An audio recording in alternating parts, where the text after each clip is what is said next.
amanat agung penginjilan sampai kepada seluruh bangsa. Tuhan punya sebuah rencana yang akan diaplikasikan dalam bentuk sebuah gelombang, sebuah penerapan besar kegerakan yang rahasia, yang sudah lama ditentukan oleh Tuhan. Sudah lama. Ada isinya, ada kontennya. Welcome to my channel, YouTube Tuhan Yesus, terima kasih buat berkat pribadi dalam kehidupan kami. Kau merawat kami sampai hari ini. Telah melewati banyak tahun, minggu, dan hari, dan bulan. Kami percaya bahwa penyertaan Tuhan kuat dalam kehidupan kami. Kau menjamin kehidupan kami ke depan. Roh Kudus mencerahkan kami dengan kuat, supaya tidak menyimpang kanan, tidak menyimpang kiri, tapi terus berpegang kepada panggilan yang ilahi. Pujian, hormat, kuasa, kemuliaan bagi nama Tuhan Yesus. Kau perisai hidup kami. Kau pagar tembok sekeliling kami. Tidak pernah yang jahat bisa menyentuh hidup kami. Engkau Tuhan, upah kami yang sangat amat besar. Di dalam nama Tuhan Yesus yang percaya boleh berkata, amin. Shalom saudara sekalian, bagaimana kabarnya? Anda bisa lihat saya nggak bisa lihat Anda, tapi saya percaya bahwa Tuhan memelihara kehidupan kita seturut dengan kuat kuasa anugerahnya yang besar. Saya percaya bahwa berkat Tuhan terus melimpah, yang sedang menapak memasuki bulan demi bulan, tahun ini terus sampai nanti ke akhir, dan saya percaya bahwa Tuhan sedang mengerjakan hal yang luar biasa dalam kehidupan Anda dan saya. Pemakaian Tuhan terus ajaib, dan saya percaya bahwa seperti hamba-hamba Tuhan dipakai oleh Tuhan dari waktu ke waktu, terus masa demi masa sampai hari ini, dalam sebuah kegerakan gelombang ilahi, saya juga berdoa engkau dan saya terus disertai oleh Tuhan Yesus. Jangan menjadi kendor, jangan jadi lemah. Mungkin Anda sudah melihat apa yang terjadi di masa-masa yang lalu, tapi ke depan kita menapak hal yang baru. Tetap kuat, sejahtera, dan penuh sukacita. Nah, saudara Tuhan, kita buka firman Tuhan sebentar. Efesus yang ketiga. Menarik, Efesus yang didambakan. Keren ya, Efesus artinya didambakan. Yang didambakan, Paulus menulis kitab ini di Roma. Kira-kira ya tahun 60 sampai 63. Siapa yang tahu aslinya? Oke, yuk kita lihat firman Tuhan Efesus ketiga. Saya akan mulai ayat yang ke-9 saja. Ayat ke-8 supaya tidak terputus. Efesus 3 ayat ke-8. Intinya saya akan mengambil ayat 9 sampai ke-11. Kepadaku, kata Paulus, yang paling hina di antara segala orang kudus telah dianugerahkan kasih karunia ini, untuk memberitakan kepada orang-orang bukan Yahudi kekayaan Kristus yang tidak terduga itu. Anda bisa bayangkan bahwa orang-orang non-Yahudi artinya orang Yunani. Yunani bukan berarti Yunani sekarang, tapi adalah orang di luar Yahudi, itu namanya orang Yunani pada hari itu. Orang dengan budaya Hellenism, Yunani, dan itu tipe orang yang pemikirannya, pola hidupnya, gaya kulturnya sangat berbeda dengan pola pikir orang Yahudi. Dan Paulus dipilih Tuhan untuk bicara sama mereka. Nggak gampang juga ya Bapak Ibu, tetapi itulah konsep yang namanya sebuah amanat agung penginjilan sampai kepada seluruh bangsa. Ayat 9, dan untuk menyatakan apa isinya tugas penyelenggaraan rahasia yang telah berabad-abad tersembunyi dalam Allah. Alkitab berkata untuk menyatakan apa isinya penyelenggaraan rahasia yang telah berabad-abad tersembunyi dalam Allah. Luar biasa. Ternyata Tuhan punya sebuah rencana yang akan diaplikasikan dalam bentuk sebuah gelombang, sebuah penerapan besar kegerakan yang rahasia, yang sudah lama ditentukan oleh Tuhan. Sudah lama. Yang menciptakan segala sesuatu, artinya dirancang tepat oleh ilahi. Dan ini ada isinya, ada kontennya, bukan cuma dipanggil, selesai, tugas selesai. Kalau Anda melihat pola ini, berarti sebuah rencana besar itu, isinya banyak. Untuk menyelesaikan itu, maka Tuhan memilih orang-orang tertentu untuk melakukan isi hati Tuhan. Dan semua itu, Alkitab katakan adalah isinya tugas penyelenggaraan rahasia, supaya sekarang oleh jemaat, diberitahukan pelbagai ragam hikmat Allah. Oleh jemaat diberitahukan berbagai ragam hikmat Allah kepada pemerintah-pemerintah dan penguasa-penguasa di sorga, sesuai dengan maksud abadi yang telah dilaksanakannya dalam Kristus Yesus Tuhan kita.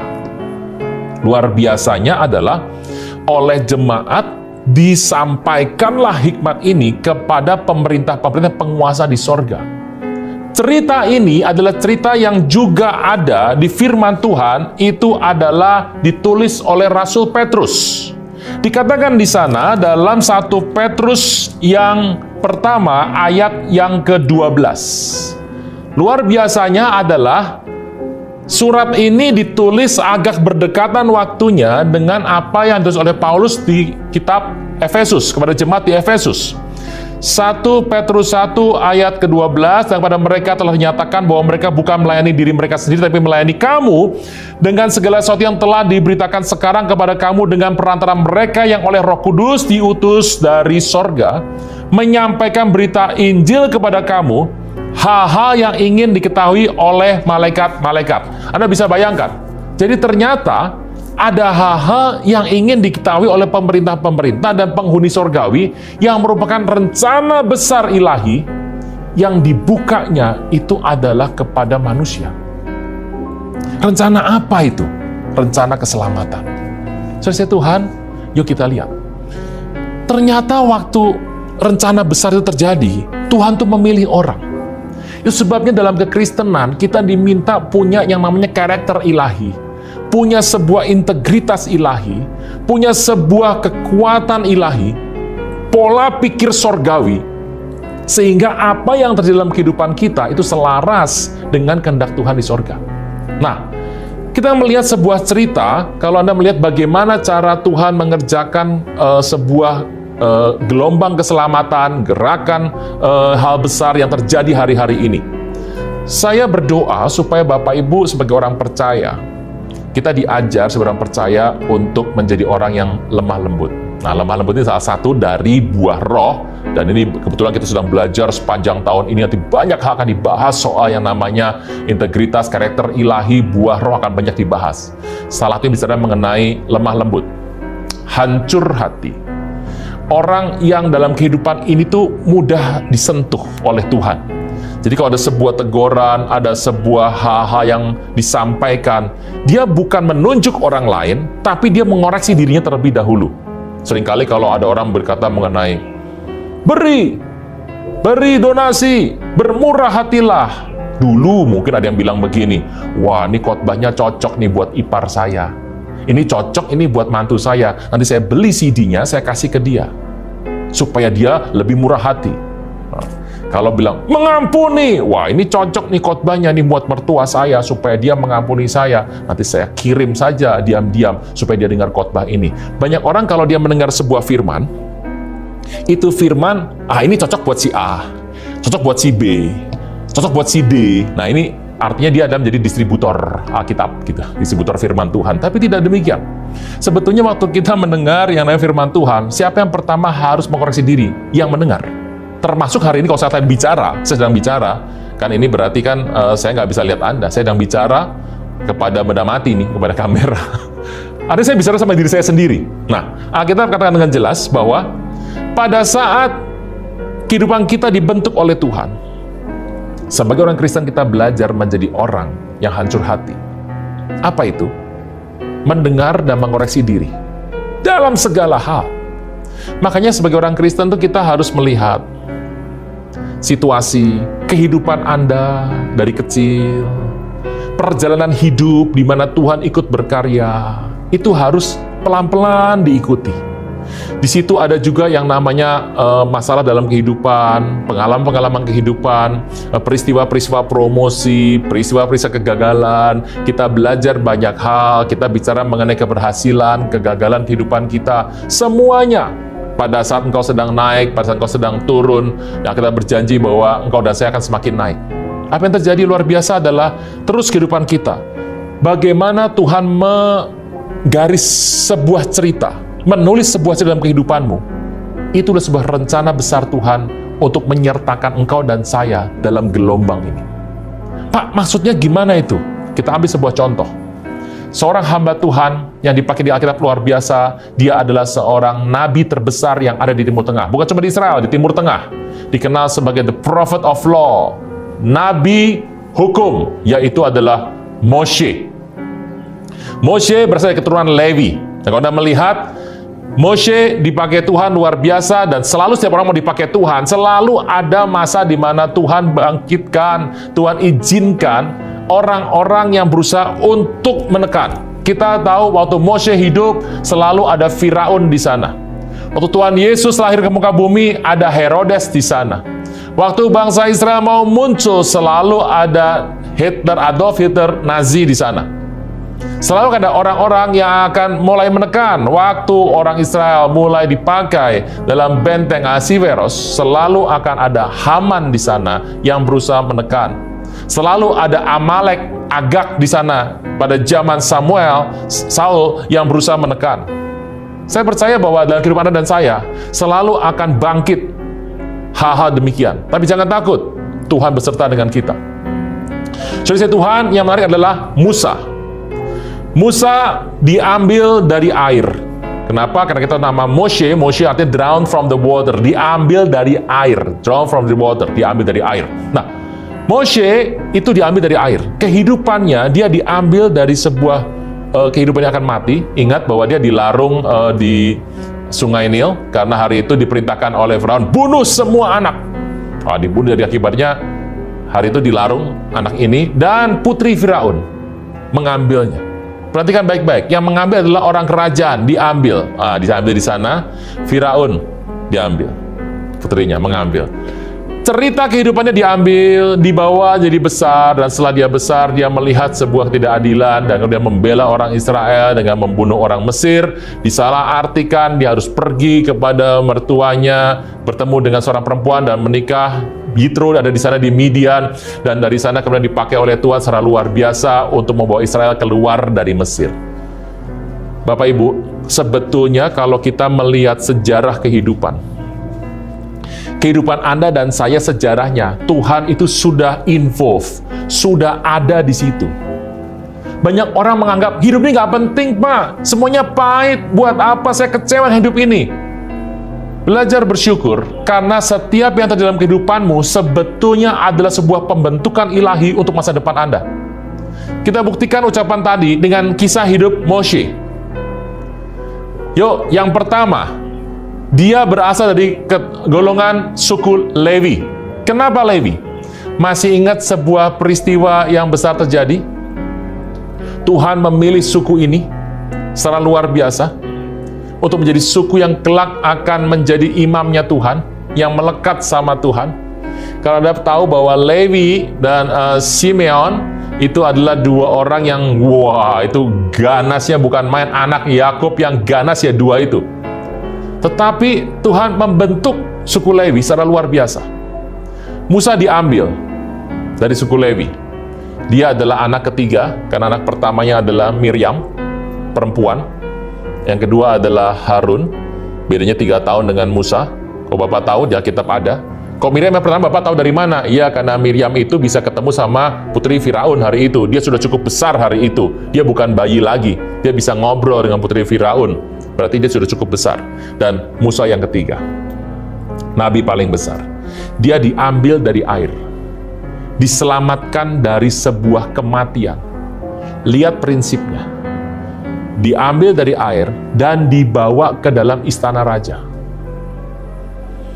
Dididik dengan cara kerajaan. Secara luar biasa dia belajar banyak hal, soal obat-obatan, strategi perang, peperangan, senjata, naik kuda, filsafat dia belajar perbintangan, dia belajar yang namanya alam, dia belajar tumbuh-tumbuhan, dia belajar menjinakkan binatang buas, dia belajar untuk berperang, dia belajar untuk menyusup, dia belajar segala hal. Kenapa? Karena dia dibesarkan bersama dengan anak dari putri Firaun. Keluarga raja, royal palace, tempat kediamannya, tempat yang indah. Tapi satu hari, apa yang terjadi? Musa melihat ketidakadilan, dan hatinya bergolak. Dia secara salah, walaupun tujuannya benar, dia mau bela bangsanya, dia membunuh orang Mesir. Yang terjadi adalah hari itu dengan cepat, tanpa Instagram, medsos, dan WA group, tiba-tiba yang terjadi adalah berita itu sampai kepada Firaun, dan Musa harus keluar dari Mesir. keluar dari Mesir, dia harus pergi mengembara dan dia bertemu dengan seorang perempuan, Zipora, dan uniknya perempuan ini adalah anak dari Yitro, seorang imam di Midian. Jadi akhirnya dia tinggal di sana, punya kambing domba, mengembalakan, dan dia kembali. Berasa tidak Bapak Ibu bahwa pola hidup dari Musa, sejarah hidup Musa, itulah sejarah hidup orang Israel. Jadi apa yang terjadi dalam hidup Musa, sebuah pembelajaran untuk kelak dia bisa menolong bangsa Israel. Israel keluar dari kehidupan yang kacau, dia harus keluar dari air. Masih ingat ya, Musa keluar dari air. Bukankah Israel keluar dari yang namanya Laut Teberau? Red Sea, keluar dari sana. Musa pernah keluar dari Mesir untuk masuk ke sebuah padang. Orang Israel juga keluar dari Mesir untuk masuk ke padang. Kemana Tuhan bawa orang Israel bersama dengan Musa? Bertemu di Gunung Sinai. Cerita soal Sinai, perjanjian Sinai, adalah perjanjian Musa yang dibuat Tuhan dengan orang Israel. Pertanyaannya, waktu Musa keluar dikejar oleh Firaun, dia keluar dari Mesir, dia pergi. Kemana dia pergi? Ke daerah pegunungan Sinai. Midian adanya di daerah situ.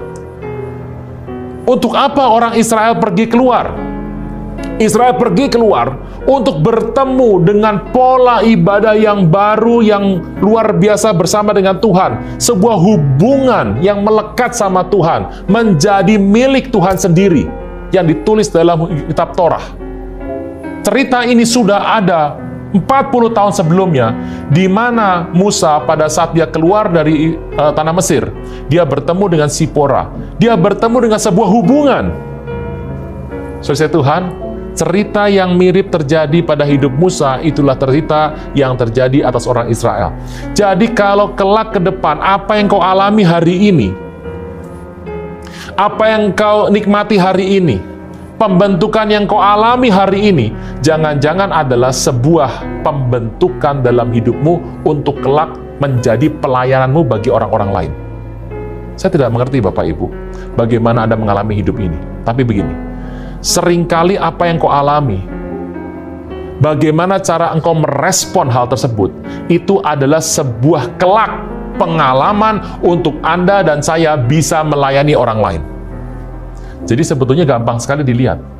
Kalau kita mau nurut dengan rencana Tuhan, ngikut rencana Tuhan, kelak, jangan-jangan dengan skala yang lebih besar tapi berbeda, engkau akan membantu orang lain dalam hal tersebut. Anda lihat bagaimana Musa ada di sana. Israel mengalami hal yang enak nggak sebetulnya? Mereka pernah berkata, lebih baik ada di Mesir, bisa makan enak segala hal. Musa pernah makan enak di sana Firaun. Tapi kenapa dia tinggalkan? Untuk sebuah hubungan bersama dengan Tuhan. Kenapa Israel harus tinggalkan semuanya? Orang bilang kalau perbudakan itu nggak enak. Tapi orang Israel masih bilang perbudakan lebih enak daripada padang gurun. Kenapa? Karena mereka harus tinggalkan semua hal tersebut. Kenikmatan dalam perbudakan harus tinggalkan untuk bisa melekat sama Tuhan. Musa sudah mengalaminya. Dia tinggalkan istana, kenikmatan yang dia harus tinggalkan untuk dia bisa melekat sama Tuhan. Banyak orang bertanya, Pak, Tuhan tuh jahat ya sama Musa ya? Kenapa? Saya bilang, iya, cuma salah ngetok batu aja, udah gitu nggak boleh masuk dalam perjanjian. Wah, gagal semua janjinya. Tuhan tega ya sama Musa? No. Anda mungkin berkata bahwa Musa nggak pernah nginjek tanah perjanjian. Siapa yang bilang? Musa memang melihat tanah perjanjian. Dia nginjek nggak? Nginjek. Tahu dari mana, Pak? Masih ingat waktu Tuhan Yesus transfigurasi? Di Bukit Transfigurasi, tiba-tiba berubahlah Tuhan Yesus, muridnya kaget semua. Petrus, Yohanes, Yakobus, Petrus sampai ngomong asal ngomong. Saking gemetarnya, saking takjubnya, sampai ngomong asal ngomong. Banyak orang kalau sudah takjub ngomongnya asal ngomong. Karena apa? Karena Petrus hari itu melihat Tuhan Yesus tidak seperti biasa. Berkilau, bersinar luar biasa. Dan hari itu ada Musa dan Elia di sana. Berarti Musa itu ada di mana? Musa ada di situ. Lah pertanyaannya, Bukit Transfigurasi itu ada di mana? Di tanah perjanjian. Jadi Musa ada di situ sebetulnya. Nah, saudara Tuhan, Kembali ke kisah Musa. Jadi, apapun yang didapat di muka bumi ini, mungkin enak, nikmat, tapi Alkitab ajar kita untuk melepaskan itu untuk melekat sama Tuhan. Dari cerita ini saya teringat dengan cerita Paulus. Paulus itu kalau kita lihat, dia buta. Dan dia disembuhkan. Alkitab menulis, kelak dia akan membuat banyak orang yang buta rohani dijelikan. Kalau Anda melihat kenapa sih Paulus waktu masa hidupnya mengalami banyak aniaya, dia memuridkan. Dia adalah murid dari Gamaliel. Karena dia dimuridkan oleh rabi besar, Raban Gamaliel hari itu, dia tahu bagaimana caranya untuk dia bisa memuridkan kelak Timotius dan Titus dan banyak murid di sana. Ada yang namanya Onesimus di sana, ada Filemon di sana, ada banyak lagi orang-orang yang di Alkitab tertulis dengan lengkap namanya. Dari mana bisa dapat semua? Sebuah pengalaman hidup. Paulus dalam pengalaman hidupnya, dia diajar oleh Tuhan. Rasul-rasul dimuridkan Tuhan Yesus. Untuk apa? Bisa memuridkan orang-orang lain lagi. Jadi peristiwa yang ada hari ini, itu akan dibawa Tuhan lebih besar ke depan. Jangan ratapi masalah hidup Anda. Jangan anggap enteng hidup Anda. Ini cuma ngalir saja, Pak. Terserah mau kemana, Pak. Saya mau udah nggak ada minat sama hidup ini. Hati-hati. Sebetulnya setiap inch dalam hidup Anda, setiap inci hidup Anda, saya mau beritahu, Tuhan berkarya di sana. Lihat kebesaran Tuhan di sana bahwa kelak, kalau engkau menang di sini, Tuhan akan pakai pengalaman ini untuk hal yang lebih besar. Daud tidak serta-merta mengalahkan Goliat. Daud mengalahkan singa. Daud mengalahkan beruang terlebih dahulu. Tapi ingat, Daud itu bukan cuma mengembalakan orang Israel. Dia pernah mengembalakan kambing domba. Yang jumlahnya tidak banyak. Itu pun dia pertahankan. Daud pernah mencoba pakaian perang Saul. Dia tahu kakaknya juga punya pakaian perang. Dia pernah menggunakan pakaian perang Yonatan. Semua pengalaman itu dipakai waktu dia berperang di lapangan. Di masa kecilnya, di masa mudanya, dalam kesepiannya, dia menyembah Tuhan dengan alat musik apa adanya. Alkitab berkata bahwa dia adalah pemazmur, pencipta penggubah lagu, komposer yang sangat disukai. Artinya apa? Albumnya meledak itu di Israel, luar biasa. Kehidupan masa hidup kita bukan sekedar angin lalu lewat. Itu adalah sebuah pembelajaran yang luar biasa untuk mencapai ke depan. Dari mana kita tahu? Amsal 16. Saya mengajak kita membuka firman Tuhan di Amsal 16, ayat yang ke-9. Hati manusia memikir-mikirkan jalannya, tapi Tuhanlah yang menentukan arah langkahnya. Hati manusia memikirkan jalan, Tuhan tentukan arah langkah. Jadi arah langkah itu Tuhan tentukan. Memikirkan itu artinya apa sih? Nyusun strategi, cari info, buka Google Map, cari info di segala tempat, hubungi kiri kanan, timbang-timbang, sekolah dapat info ini, timbang-timbang, buka buku, buka informasi, semua dibuka, konsultasi sama orang. Itu artinya adalah memikir-mikirkan jalan. Anda harus lakukan, saya harus lakukan dalam setiap hal ini. Tapi ingat baik-baik bahwa Tuhan kelak yang akan memberikan langkahnya. Makanya ada yang bilang begini, saya sering mengambil sebuah simpulan kecil saja. Kalau saya sudah berpikir akan ke sana, saya sedang berjalan ke sana, tiba-tiba saya berakhir di sini, atau saya berakhirnya di sebelah sana, lebih jauh lagi, saya mengerti. Ini Tuhan sedang kasih sebuah signal dalam hidup saya. Jadi kadang-kadang kita lagi mau ke sana, endingnya di sini. Kita maunya di sini, endingnya jauh lebih tinggi. Gitu. Atau sebaliknya, kita sedang berpikir di sini, endingnya ada di belakangnya. Saya mau beritahu, Tuhan sedang memberikan sebuah signal dalam hidup kita. Tidak ada yang kebetulan dalam hidup orang percaya. Saudara Tuhan, Musa sudah mengalami. Apa yang terjadi dalam hidup Musa? Sejarah hidup Musa adalah sebuah cerminan kecil, pilot project atas keselamatan yang Tuhan buat atas bangsa pilihan. Dan Alkitab berkata, PL adalah bayangan akan apa yang ada di PB. keselamatan dari bangsa pilihan ini kelak akan menyebar sampai ke ujung bumi. Polanya adalah pilot project. Kan tidak begini Bapak Ibu, Tuhan mau menyelamatkan semua bangsa dikumpulkan, Moab, Amon, Midian, Asyur, Babel, semua dikumpulkan, dibikin jadi bangsa yang baru, disunat, kemudian inilah bangsa pertobatan besar dunia. Kan tidak. Polanya selalu diambil satu orang, diberkati, dibentuk, dan ini menjadi sebuah simbol, menjadi sebuah acuan, lebih tepatnya, sehingga orang bisa melihat. Hari ini, dalam hidup Anda apa yang engkau dan saya harus lihat? Makanya hidup dalam kehidupan hari ini harus dihargai. Semua yang terjadi dalam kehidupan Anda mengucap syukur.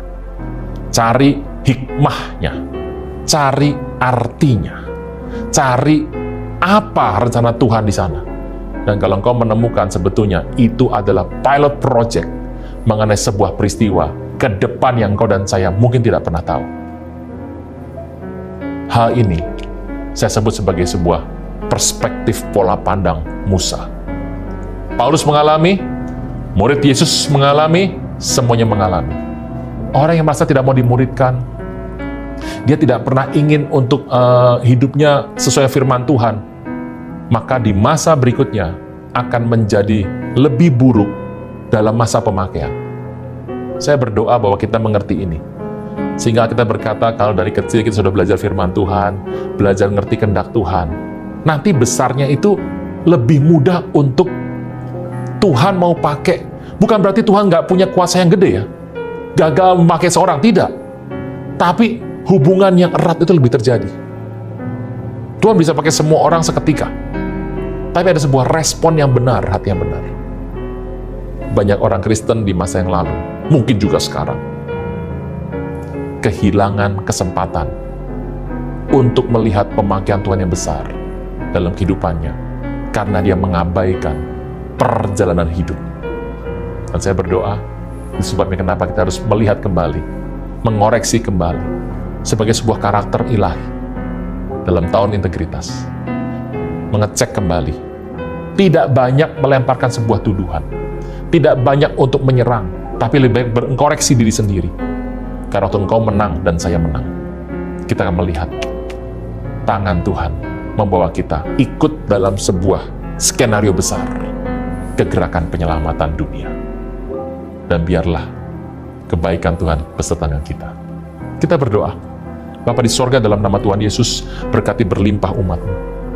Ajar kami mengerti bahwa dalam setiap aspek kehidupan kami, dalam setiap waktu perjalanan hidup kami, kronologikal hidup kami, di semua sektor yang kami langkah, mungkin kami memikirkannya, tapi Tuhan menentukan arah langkahnya bagi orang yang takut akan Dia. Ajar kami semua untuk melihat bagaimana pembentukan Tuhan akan membawa kami melihat pembentukan lebih besar lagi. Karena kami tahu tugas kami di waktu akhir adalah amanat agung, jadikan bangsa murid, membaptis, mengajar mereka, dan kami mengerti Tuhan sertai kami sampai Tuhan datang menjemput kami. Terima kasih Tuhan Yesus, berkati umat-Mu dimanapun berada, dan biarlah kami terus punya hati yang melekat sama Tuhan, dan kami boleh melihat kebaikan demi kebaikan surgawi yang terus dinyatakan, kemurahan belaka mengikuti kami. Terpujilah nama Tuhan, kekal selama-lamanya. Tuhanlah mulia dan kudus, Tuhan Yesus ajaib senantiasa. Di dalam nama Tuhan Yesus, yang percaya diberkati sama-sama boleh teriakan, amin.